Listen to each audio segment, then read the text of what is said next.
시청자 여러분 안녕하십니까? 대한민국에 꼭 알아야 할 교육계 소식을 전해드리는 에듀티비 뉴스입니다. 먼저 오늘의 주요 뉴스입니다. 교육부는 제3차 교육정책 간담회를 개최했습니다. 부산시 교육청은 청백리 서포터즈가 청렴의 가치를 확산하고 소통하는 조직 문화를 만드는 데 큰 역할을 하고 있다고 밝혔습니다. 전남교육청은 미래형 유치원 운영 내실화에 나섰습니다.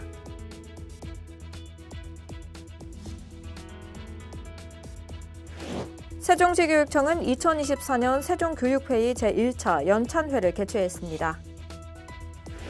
경북교육청은 2025년 고교학점제 전면 도입을 앞두고 학교 현장에 고교학점제 안착을 위해 박차를 가하고 있다고 밝혔습니다. 충남 공주시는 다문화 가족 자녀의 학업 및 진로 역량 개발을 위해 교육활동비 지원 사업을 시작했습니다.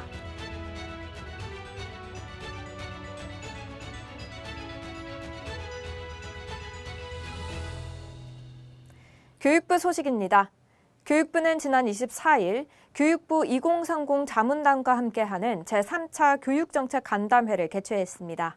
이번 간담회에서는 예비교사의 교직 적응력을 높이기 위한 학교 현장 실습 학기제의 내실화, 가정 내 인공지능 디지털 교과서 학습을 위한 시설 지원, 학생이 함께하는 전공 선택권 확대 추진, 학점 은행제 전공 다양화, 학생 맞춤 통합 지원 홍보 및 플랫폼 개선 등 주요 정책 제안 과제를 논의했습니다.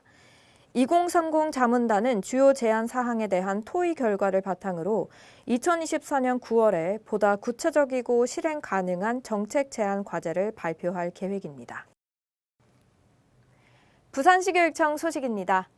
부산시 교육청은 지난 4월 구성한 청백리 서포터즈가 청렴의 가치를 확산하고 소통하는 조직 문화를 만드는 데 큰 역할을 하고 있다고 밝혔습니다. 청백리 서포터즈와 시교육청 직원 등 30여 명은 지난 19일 아동복지시설 새들원을 찾아 사랑의 청렴 제빵 나눔 봉사활동에 나섰습니다. 이번 활동은 MZ세대가 선도하는 청렴 문화 확산과 봉사를 통한 이웃 사랑을 실현하기 위한 것으로 참여자들이 직접 제안하고 준비했습니다. 이들은 직접 만든 빵과 생필품, 학용품 등을 전달했고 쾌적한 보육 환경 조성을 위해 제초 작업 등 시설 정비 활동도 펼쳤습니다. 청백리 서포터즈는 이번 봉사활동뿐만 아니라 새로운 청년 문화를 조성하고 확산하기 위해 다양한 활동을 펼치고 있습니다. 전남교육청 소식입니다. 전남교육청은 디지털 기반의 유아 놀이 중심 교육과정 운영을 지원하는 미래형 유치원 운영 내실화에 나섰습니다. 전남교육청이 추진하는 미래형 유치원은 디지털 놀이 환경 조성을 기반으로 생태 환경 교육, 민주 시민 교육, 마을 연계 교육, 디지털 경험놀이 수업 등을 실천하는 유아 놀이 중심 교육과정 운영 지원 공모 사업입니다. 올해는 55개원을 선정해 운영 중입니다. 이날 교원들은 전자칠판 및 태블릿 PC를 활용한 놀이 사례와 작은 유치원 간 온라인 협력 수업을 비롯해 디지털 그림책 만들기, 앱 활용 노래 만들기, 증강현실 역할놀이 등 다채로운 디지털 기반 놀이 수업과 운영상의 애로점을 공유했습니다. 이후에도 지속적으로 온라인 플랫폼 패들렛을 활용해 미래형 유치원 운영 관련 정보를 공유하기로 했습니다. 세종시 교육청 소식입니다. 세종시 교육청은 지난 23일 운영분과위원, 관련 부서 담당자 등 100여 명이 참여한 가운데 2024년 세종교육회의 제1차 연찬회를 개최했습니다. 행사는 1부와 2부로 나누어 진행됐으며 1부에서는 정책 제안 공유와 토론이, 2부에서는 학습 생활 정서 등의 영역에서 어려움을 겪는 학생에 대한 통합 지원 방안을 주제로 포럼이 열렸습니다. 주요 제안 내용으로는 기초학력 보장과 미래학교 모델 개발, 다문화 학생의 문화활동 주관, 교육활동 보호, 마을 교육 생태계 조성을 위한 학교 교육 환경 구축, 세종시법 및 교육발전특구 관련 사항 등이 포함됐습니다. 이어 공동의제인 교권 확립과 교육 공동체 회복을 위한 권고문 발표와 세종시청과 세종시 간 협력의 심화 확대 방안에 대한 발표가 있었습니다.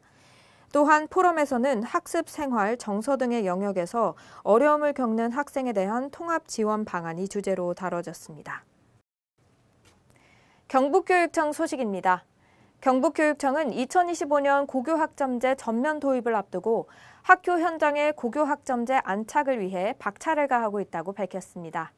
도교육청은 지난달 25일부터 도내 일반계 고등학교 127교를 대상으로 학교 규정 개정과 학생 선택형 교육과정 운영, 진로 학업 설계 지도, 학업제형 학교 공간 조성 등을 점검했으며 점검 결과를 바탕으로 고교학점제 추진단을 운영해 학교별 준비 상황을 보완하고 지원하며 권역별 컨설팅을 진행할 예정입니다. 또한 고등학교 교사 23명으로 구성된 진로학업 설계 지원단을 운영해 진로 진학 지도와 학습 코칭 등을 제공합니다. 또 2022년 개정 교육과정에 대한 다양한 연수도 실시하고 있습니다. 도교육청은 학점제형 학교 공간 조성도 활발히 추진해 온라인 공동교육 스튜디오와 다목적 가변형 학습실 등을 구축하고 있으며 고교 학점제 인식 제고를 위한 홍보와 참여도 활발히 진행 중입니다. 충남 공주시 소식입니다. 충남 공주시는 다문화 가족 자녀의 학업 및 진로 역량 개발을 위해 교육활동비 지원 사업을 시작했습니다. 대상자는 공주시에 거주하는 기준 중위소득 100% 이하의 다문화 가족 자녀로 교육급여를 받지 않는 학생이며 학교에 다니지 않는 경우도 포함됩니다. 지원금은 초등학생 40만 원, 중학생 50만 원, 고등학생 60만 원으로 카드 포인트로 지급되며 포인트는 11월 30일까지 교재 구매, 독서실 이용, 진로활동 재료 구매 등 학업 및 진로 관련 용도로 사용이 가능합니다. 신청은 9월 30일까지 공주시 가족센터를 방문해 접수하면 됩니다. 오늘 준비한 소식은 여기까지입니다. 성공은 시도하는 자에게 찾아온다라는 말이 있는데요. 성공을 얻기 위해서는 먼저 행동하고 도전해야 한다는 의미입니다. 내일도 더 풍성한 교육계 소식들로 여러분들을 찾아뵙겠습니다. 이상으로 에듀티비 뉴스를 마칩니다. 시청해주신 여러분 고맙습니다.